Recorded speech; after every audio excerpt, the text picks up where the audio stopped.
Silakan Bapak Ibu-ibu dibuka mushaf Al-Qur'annya.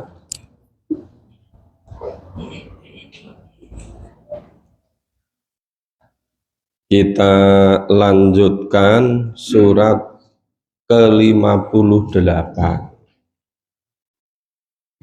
Ada yang nulisnya surat Al-Mujadalah, ada Al-Mujadilah.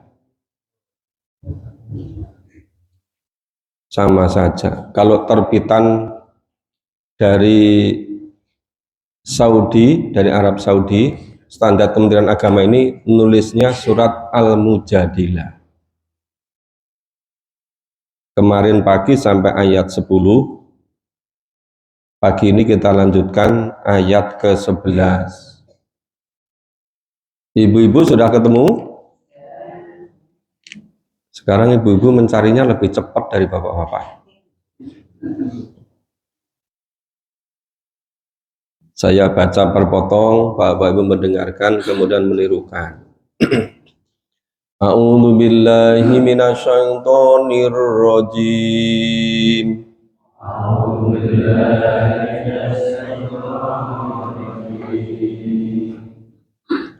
Ya ayyuhalladzina amanu idza qila lakum tafassahu fil majalis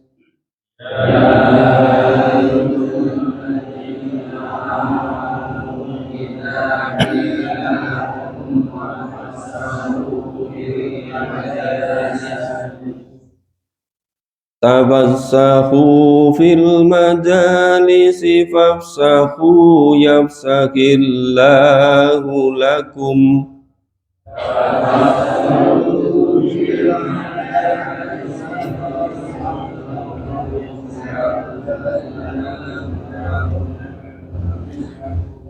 wa idza qila suzu fansuzu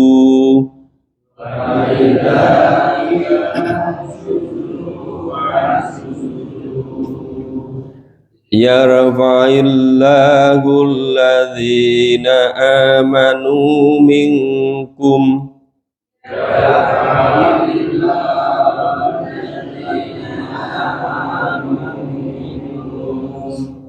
walladhina utul ilma darajat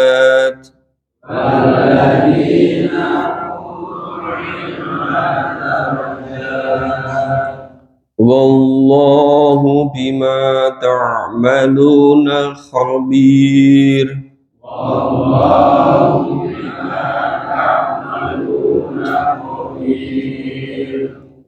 Ya ayyuhalladzina amanu idza najaitumur rasul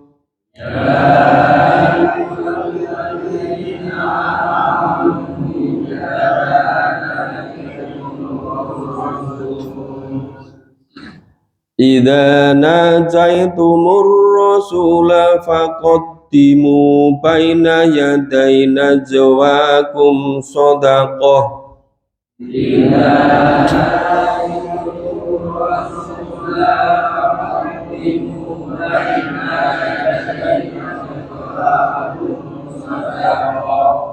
Dzalika khairul lakum wa adhar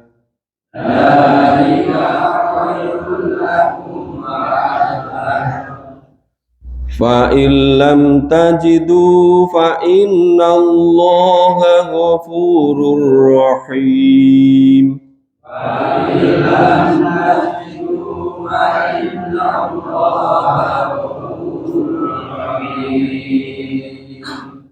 Ashfaqtum an tuqaddimu baina yaday najwakum shadaqat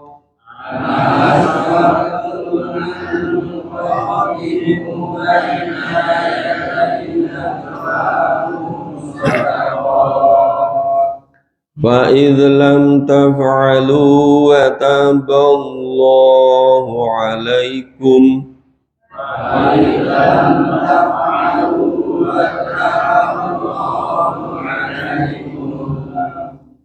فأقيموا الصلاة وآتوا الزكاة وأطيعوا الله ورسوله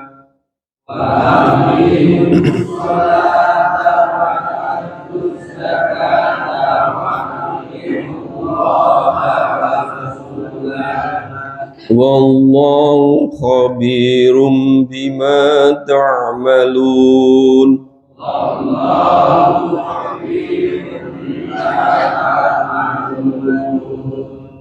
Alam taro ilal ladzina tawallaw qauman ghadiballahu alaihim Alam taro ilal ladzina tawallaw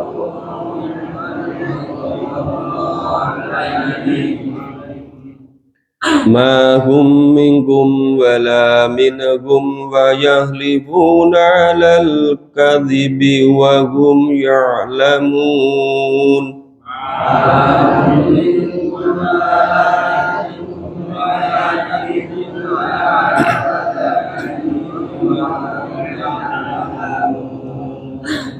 A'addallahu lahum adzaban sadida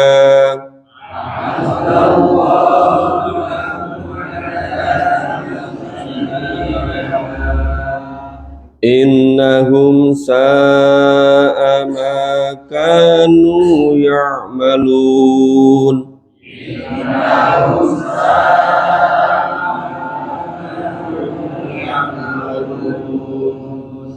Ittakhadhu aymanahum junnah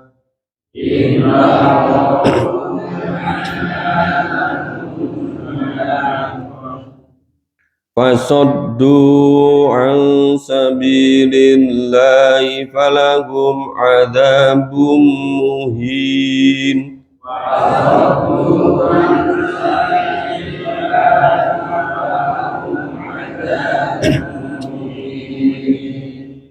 Lan tughniya anhum amwaluhum wala auladuhum minallahi syai'a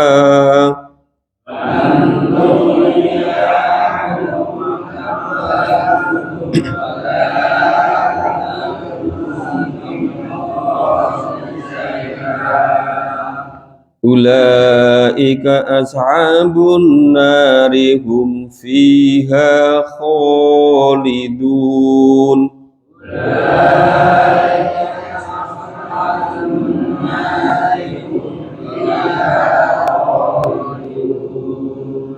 Yawma yab'athuhumullahu jami'an fayahlifuna lah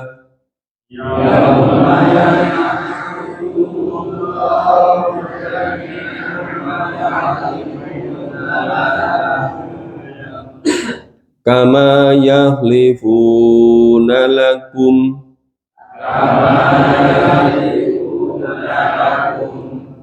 wa yahsabuna annahum ala syai'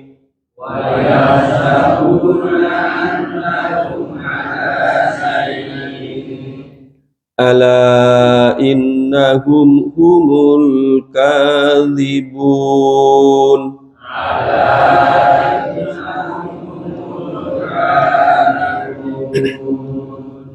Istahwadha alaihimus syaitanu fa'ansahum dzikrallah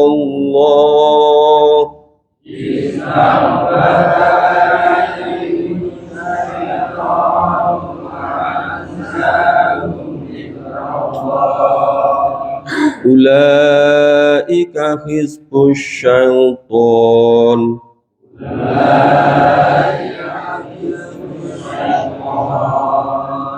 ala inna hizbas syaitani humul khasirun.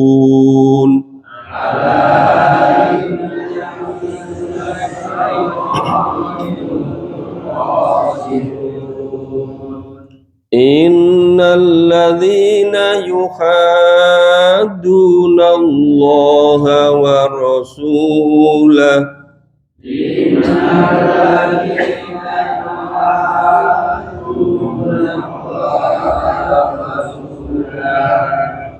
ulaika fil adzallin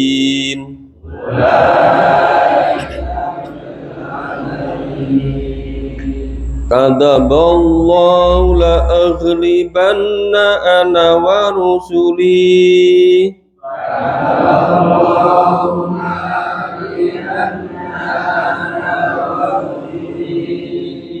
innallaha qawiyyun aziz.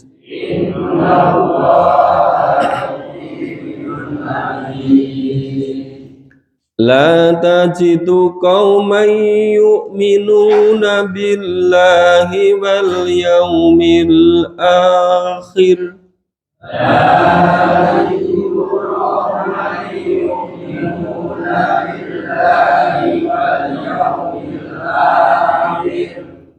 yuwaduna man hadallaha wa rasulah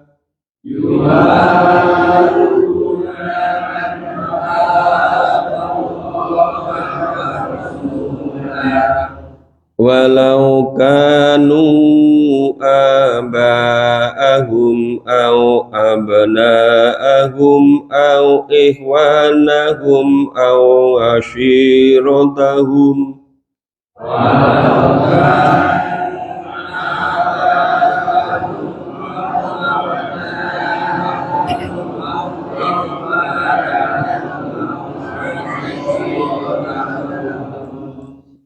ulaika kataba fi qulubihimul imana wa ayyadahum biruhim min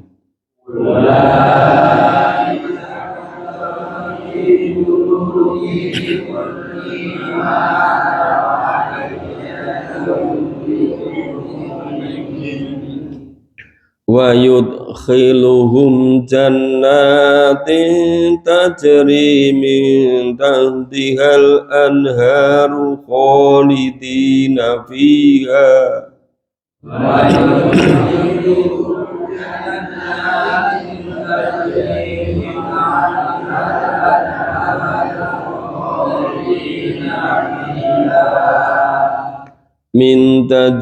min tahtihal anharu khalidina fiha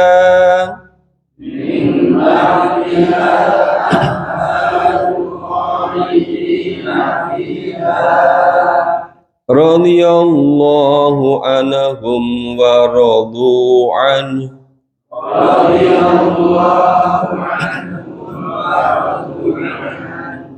ulaika hizbullah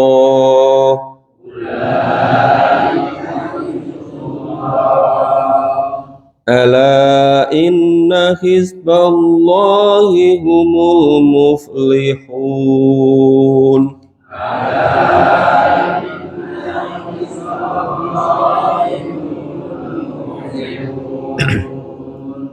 Ya, kita pahami per kalam, per kelompok kata, mulai dari ayat 11, ya ayyuhalladzina amanu, hai orang-orang yang beriman. Jadi ini khusus orang yang beriman. Orang-orang yang beriman disuruh apa? Idza qila lakum tafassahu fil majalis.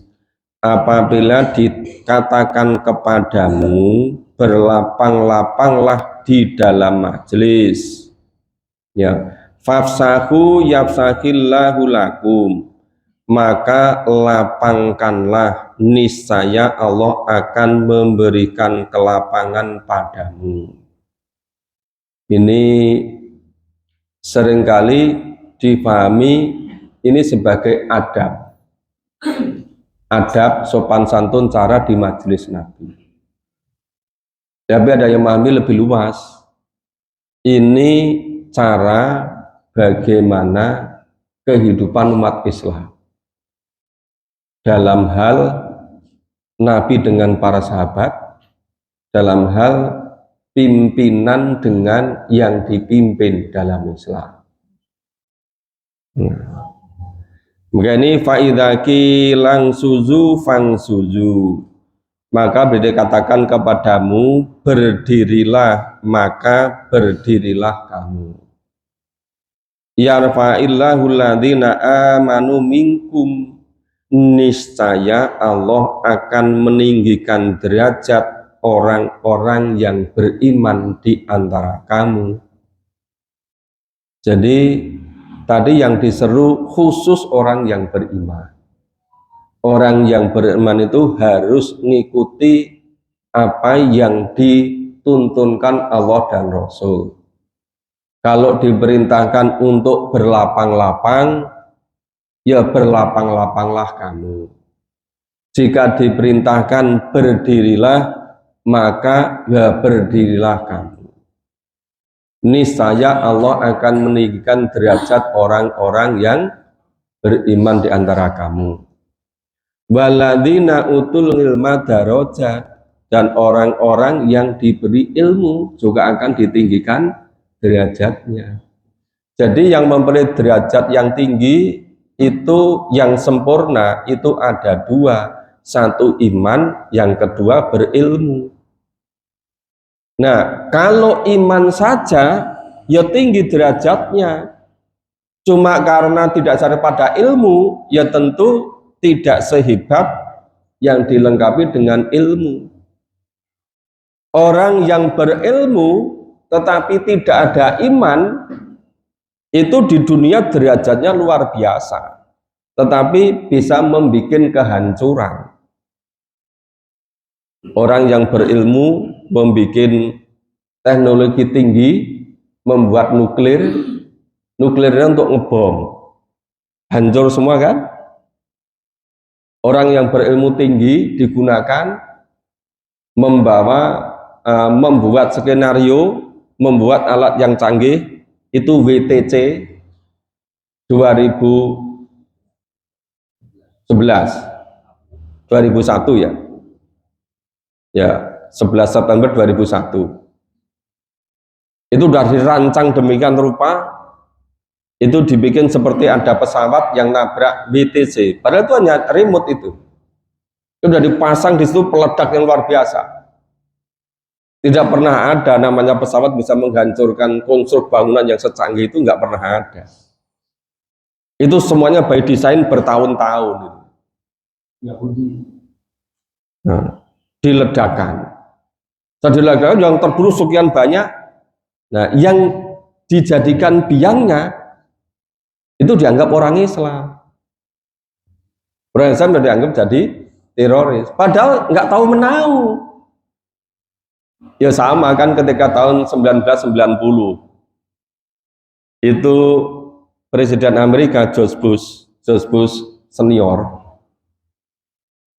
itu membuat isu untuk brainwashing orang seluruh dunia. Katanya Presiden Irak Saddam Hussein punya senjata pemusnah massal. Maka diumumkan, diperangi, dikejar kemana sampai dibunuh. Rakyatnya semua diperangi.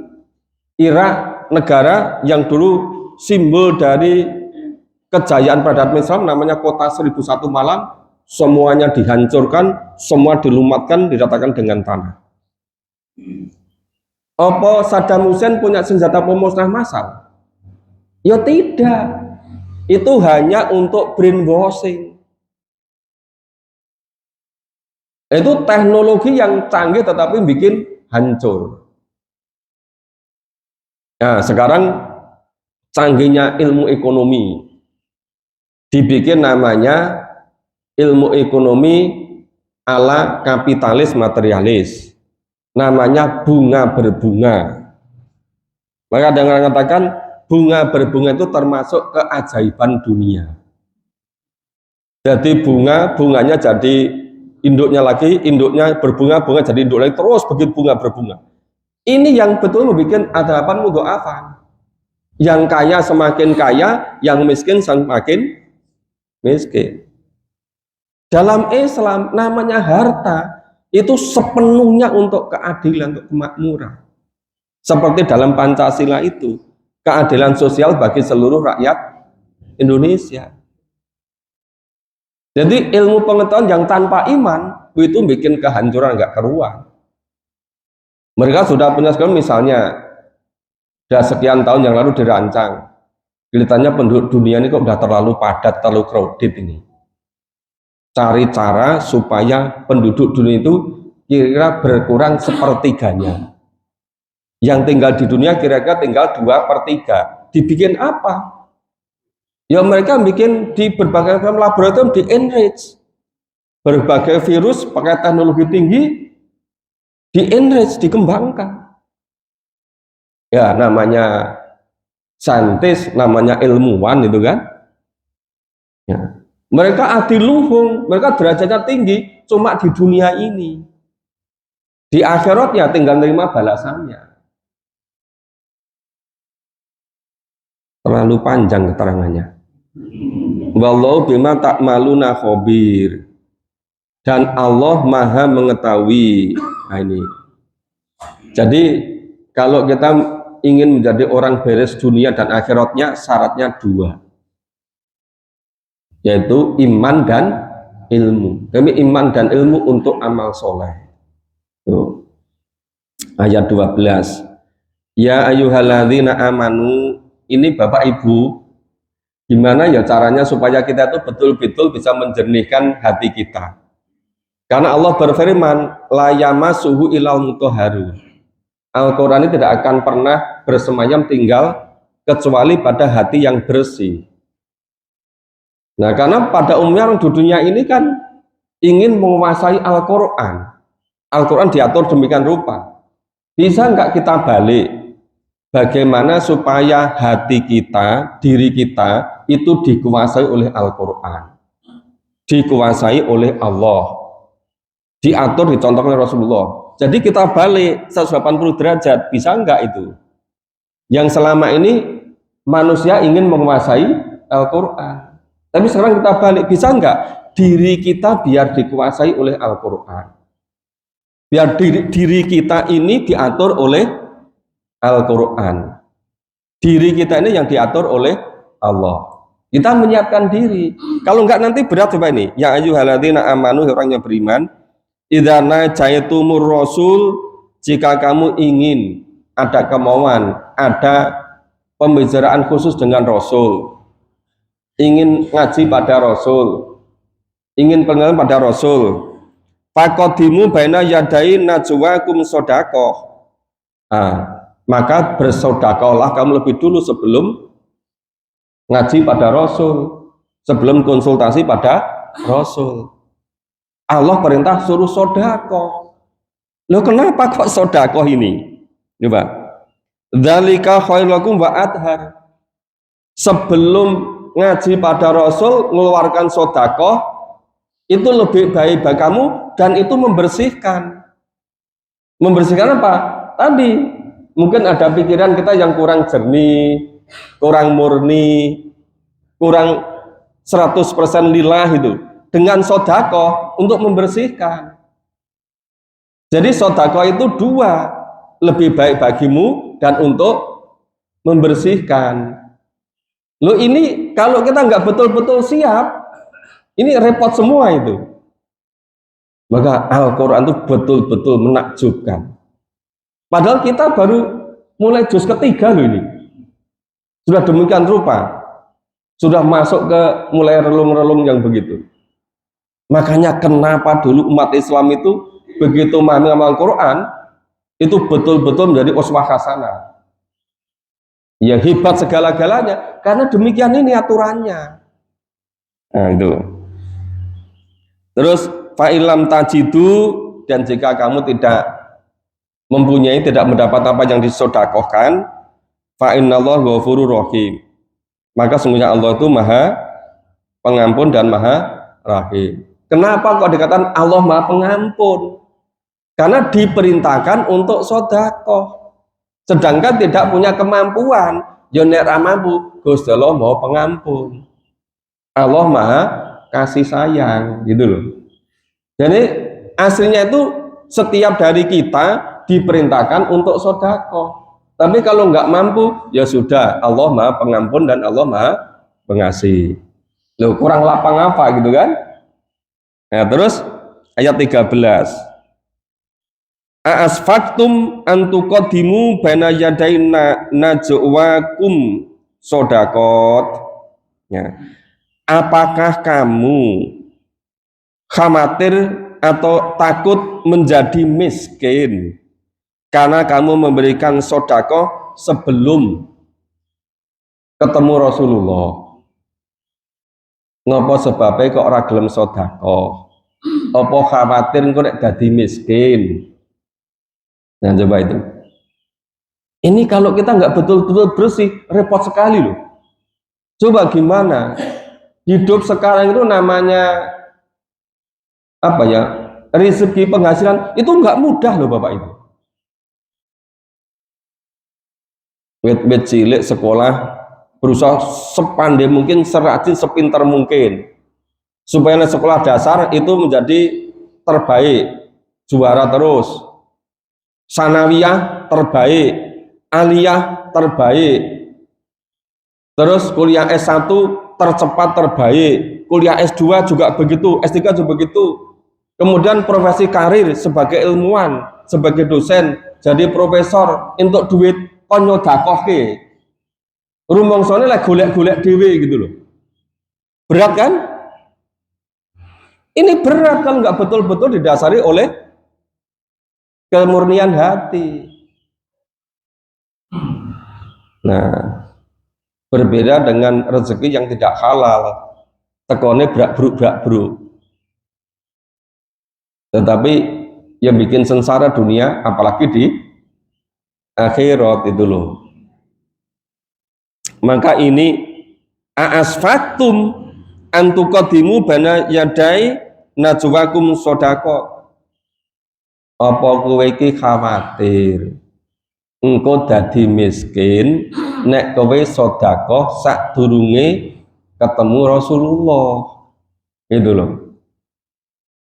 Ditakoni gitu oleh Allah. Fa lam tafalu, dan jika kamu tidak melakukan, ya nek ra gelem nglakoni, ra gelem sedekah, wa taballahu alaikum. Nah, Allah telah menerima tobatmu. Ya ora sedekah ora apa-apa.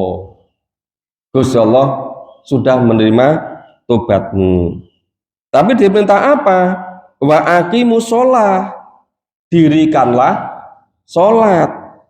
Wa atu zakat, dan keluarkanlah zakat. Coba ini gimana ini ya? Orang mampu sedekah tetap aja diperintahkan mengeluarkan zakat. Ini balam tafngalu itu bukan karena nggak punya loh. Kalau karena nggak punya tadkin, fa'ilam tajidu, jika kamu tidak ada apa yang disodakohkan. Tapi di sini fa'ilam tafngalu, nek kowe ora gelem nglakoni gitu loh. Jane duwe ning ora gelem nglakoni. Nek ora gelem nglakoni, ya wis Gusti Allah mohon nerima tobatmu. Kowe wis diampuni, ning tetep tindakno salat, tetep membayar zakat. Ini apa sebab begini? Sebab kunci kemakmuran umat Islam, kemakmuran dunia itu karena ada aturan tuntunan zakat, infak, sedekah, wakaf, supaya semuanya bisa sejahtera, supaya semuanya bisa makmur. Makanya tetap diperintahkan, ning kowe tetap sholat lho, ning kowe ya tetap ngeluarke zakat, ojo ora zakat gitu loh.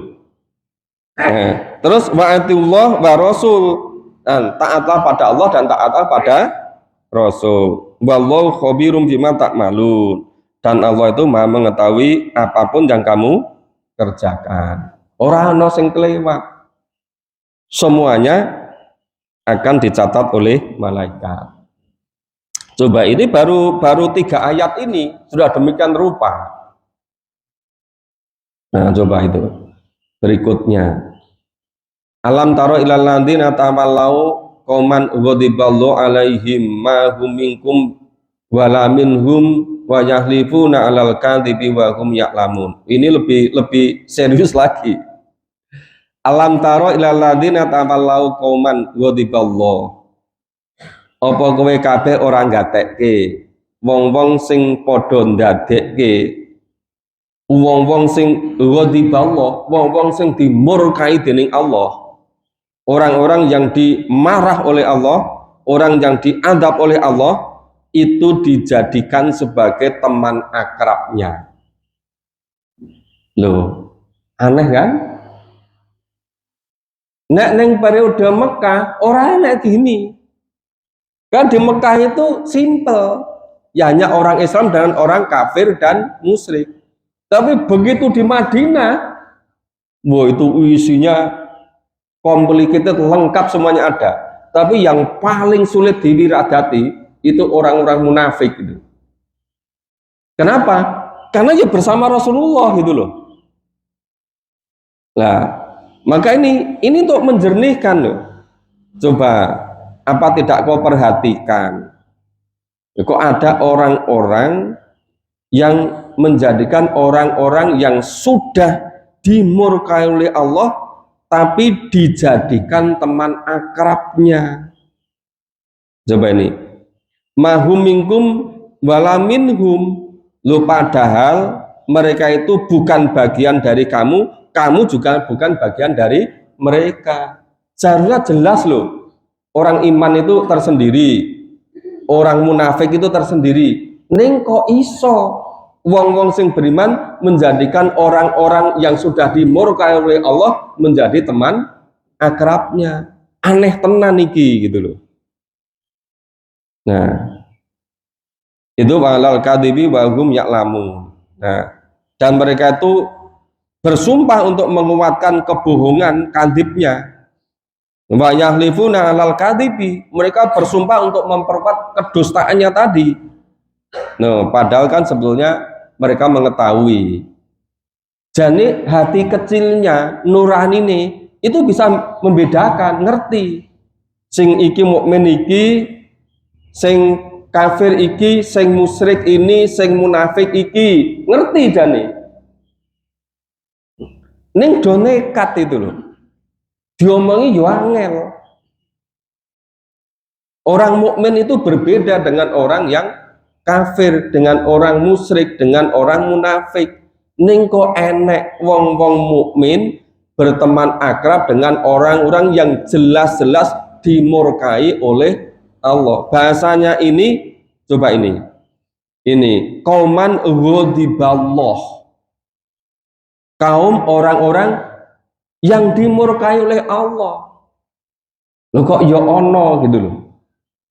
Nah, a'adallahu lahum adzaban sadida. Loh padahal Allah telah menyediakan bagi mereka itu adab yang pedih, siksa yang keras.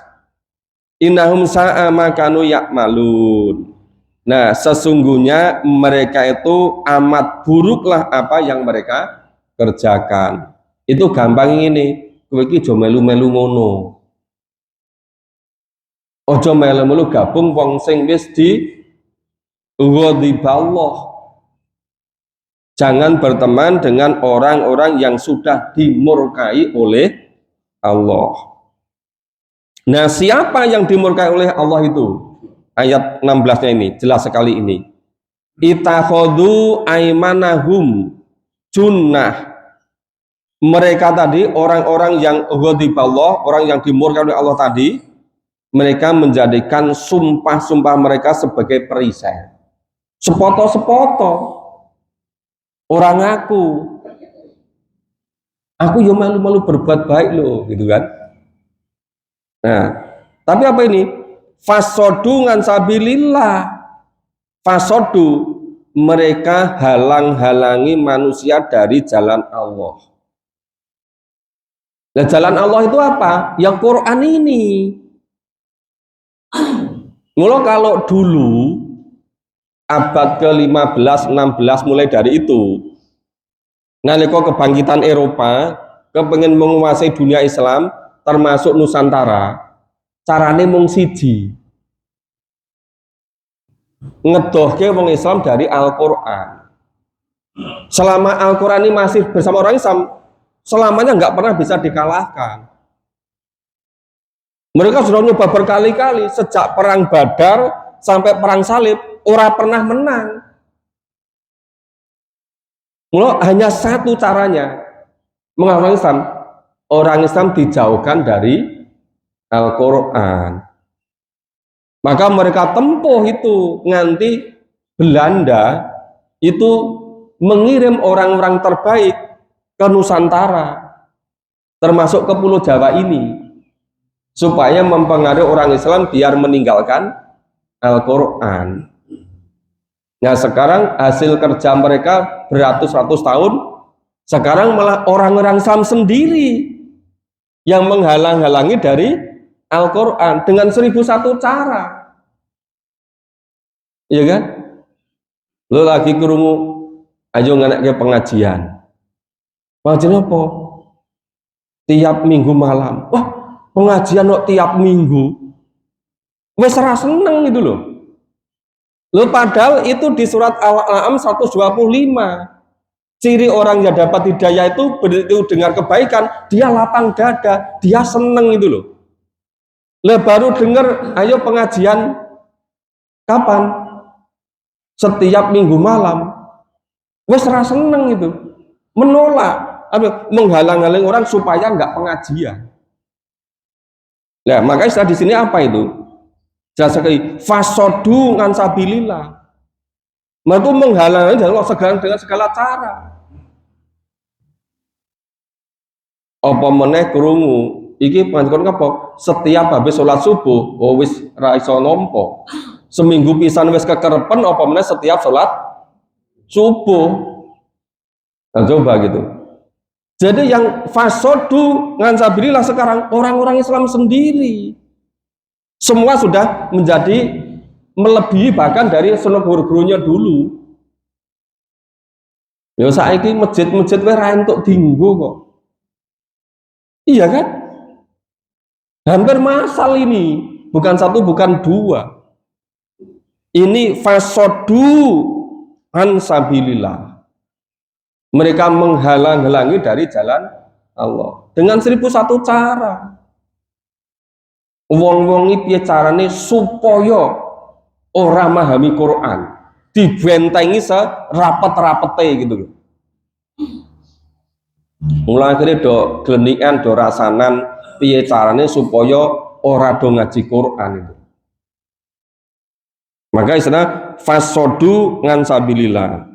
Padahal apa? Falahu mengadabu muhin. Bagi mereka adalah adab yang sangat menghinakan. Ya ini ya, makanya luar biasa Quran. Kadang-kadang kalau jam 3 pagi, setengah 3 bangun baca Quran itu, waduh, luar biasa. Makanya kenapa dulu itu Nabi dan para sahabat Khulafaur Rasyidin yang awalnya sama sekali nggak diperhitungkan, kemudian bisa jadi super power dunia. Ternyata begini gitu. Untuk menjernihkan itu. Nah, gimana Bapak Ibu? Bapak Ibu bisa membaca masing-masing kan? Nah, coba diulang-ulang apa termasuk artinya. Gen paham tenan gitu loh. Lah sekarang itu wes raketok bedane gitu loh. Antara yang menghalang-halangi dari Quran dengan yang ngajak pada Quran. Kita iya podo wae gitu. Ada juga mau niki ora nek pengajian malam Senin. Begitu tahu malam Senin ada pengajian Quran, do repot ngenekke pengajian, kajian dirubah dipaske malam Senin juga. Engko alasan apa? Ngapunten nggih bersamaan gitu. Banyak yang gitu kan? Ini hanya satu, intinya apa? Itu fasodu an sabilillah. Caranya bisa berpuluh-puluh beratus bisa ribuan bisa jutaan cara ning sing pokok mung siji fasodu ngan sabilillah. Mereka semua menghalang-halangi dari jalan Allah. Maka bapak ibu itu betul-betul orang yang terpilih oleh Allah. Nggak mungkin kalau nggak terpilih bisa datang ke sini. Apa meneh ben kesok itu kan? Karena demikian rupa. Kalau zaman penjajahan Belanda, zaman VOC, zaman Jepang, ketok wonge gitu loh. Wonge iki gede dhuwur bule gitu kan. Lah nek saiki piye le bedake iku? Malah kadang kopiah lebih anyar itu loh. Ya kan? Pakai kokonya itu lebih bagus kadang-kadang itu. Tapi kerjanya apa? Fasodungan sabilillah. Jadi orang Islam itu kalau jadi dua, dibagi dulu jadi dua. Satu, orang Islam yang mau memahami dan mengamalkan Quran. Orang Islam yang mencegah bagaimana Quran itu tidak difahami, tidak diamalkan. Jadi hasil kerja para ilmuwan Eropa itu sekarang wis diambil alih semua oleh teman-teman kita, saudara kita. Iya kan? Mereka saiki wis ora perlu repot-repot, kabeh wis diambil alih oleh orang Islam sendiri. Begitu guru Arab enek pengajian memahami Quran, wis bingung piye carane supaya ora kelakon itu loh. Ya ada saja itu. Engko pas bareng malam Senin, maaf ya Pak, bersamaan rapat nopo ini? Harapan kurban. Jadi rapatnya yang ngebok kurban ya dibersamakan dengan jadwal pengajian. Lalu padahal rapat ngebok kurban ini 30